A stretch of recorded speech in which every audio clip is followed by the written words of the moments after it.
they didn't care, or they didn't ask, or they were shy, or they were very stupid, or they hate our country. Retaliated today by reducing the number of American films that can be shown there. What's your reaction to them now targeting cultural exports from the United States? I think I've heard of worse things.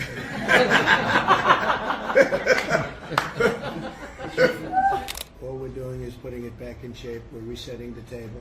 The trade war between Washington and Beijing deepens, as the White House has clarified that Donald Trump's new tariff hike brings the total U.S. duties on Chinese goods to 145%.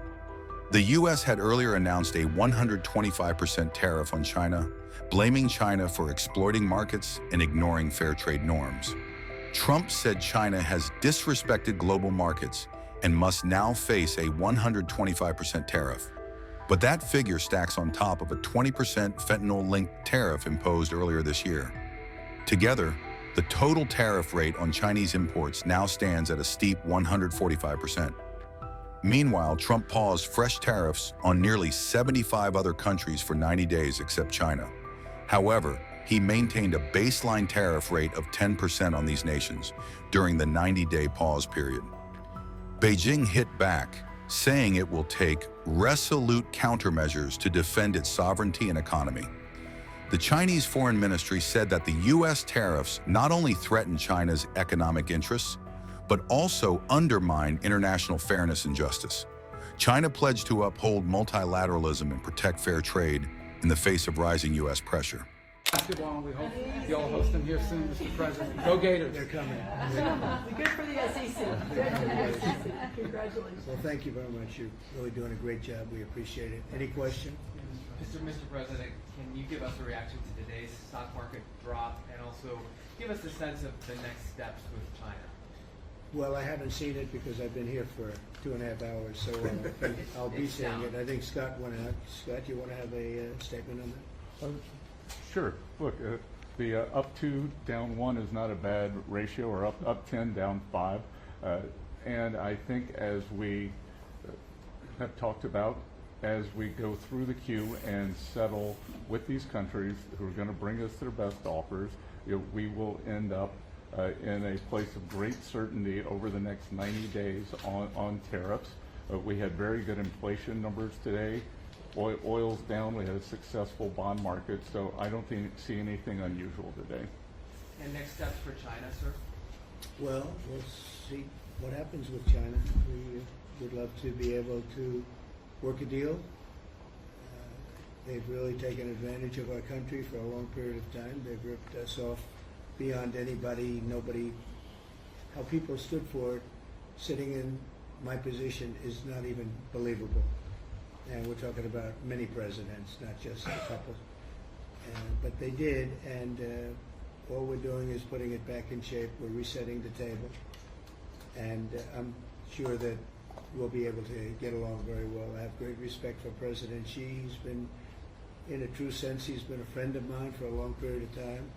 And I think that we'll end up working out something that's very good for both countries. I look forward to it. Mr. President, China retaliated today by reducing the number of American films that can be shown there. What's your reaction to them now targeting cultural exports from the United States? I think I've heard of worse things.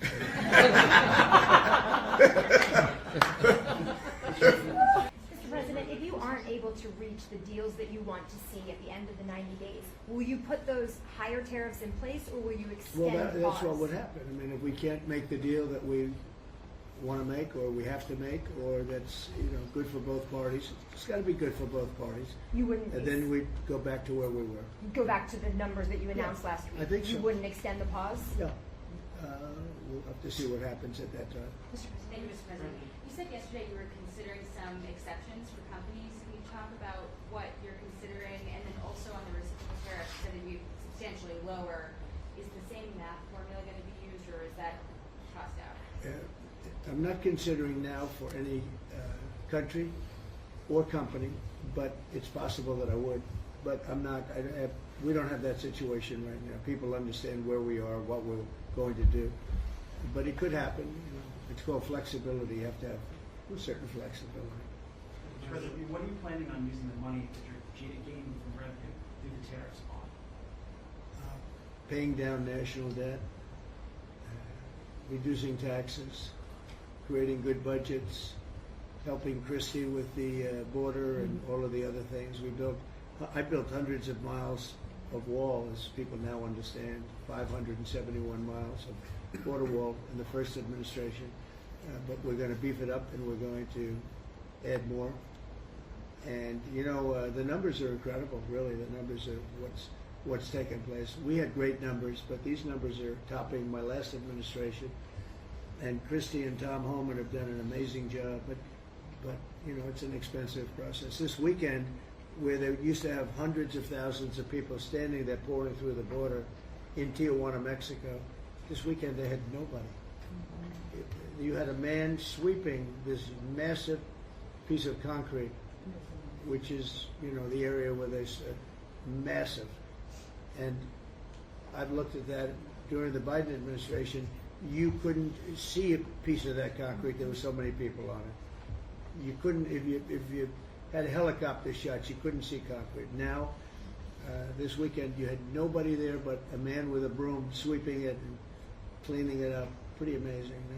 It's really an amazing job. But it will be used for that. It'll be used for a lot of things.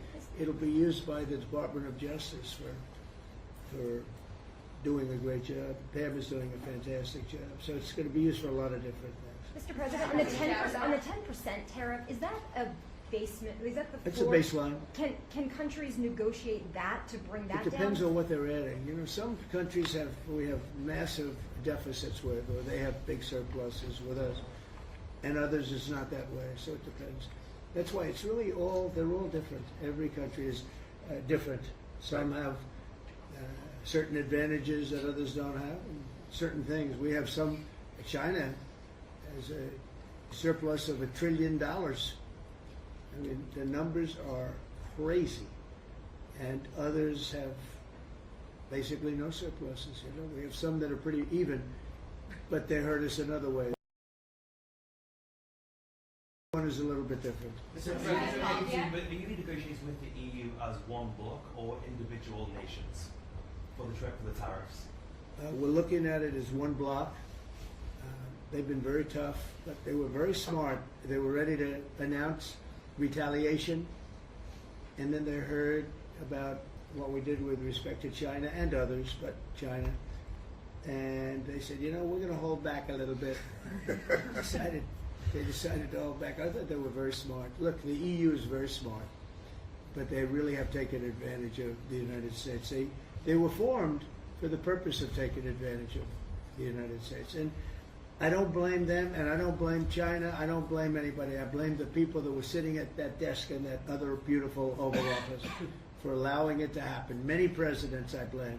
They should have never allowed it to happen. And I'm doing something that a lot of them wouldn't want to do. But I'm here, I do those things, and we're going to make this country great again. We were taken advantage of by almost everybody. I sat back in the last administration. I would actually read, I don't have to read them now, I know them so well. I would read some of these documents that were signed, deals, and I said, who would do a deal like this? Who would do it? You've seen it, Elon. Yeah. I'd look at deals where it's so one-sided. Even we have a deal with Japan, and we get along great with Japan, and we had the Prime Minister here. He was fantastic. As you know, Abe was great. Shinzo was great. He was a good friend of mine, unfortunately no longer with us. But we defend them, but they don't have to defend us. I said, that doesn't sound too good. But we have a deal where, a defense deal. We pay hundreds of billions of dollars to defend them. But if for any reason, in other words, we pay all the money. They don't pay anything. But if we're ever attacked, they don't have to do a thing to protect us. I said, oh, that sounds like a wonderful deal. So that's just one out of thousands. And I just wonder who did this. And it's people that either hate our country or didn't care, an expression that you use. I think it's really a lot of them didn't care. It's just hard to believe how bad they are. Now that's a little bit of a defensive deal, but I'm talking about trade deals, the same thing. They're so bad, you would say, how come? And even when I'd renegotiate, like I'd go to a country, they'd give me everything I asked for. I said, why didn't somebody ask for it like originally? They give me everything.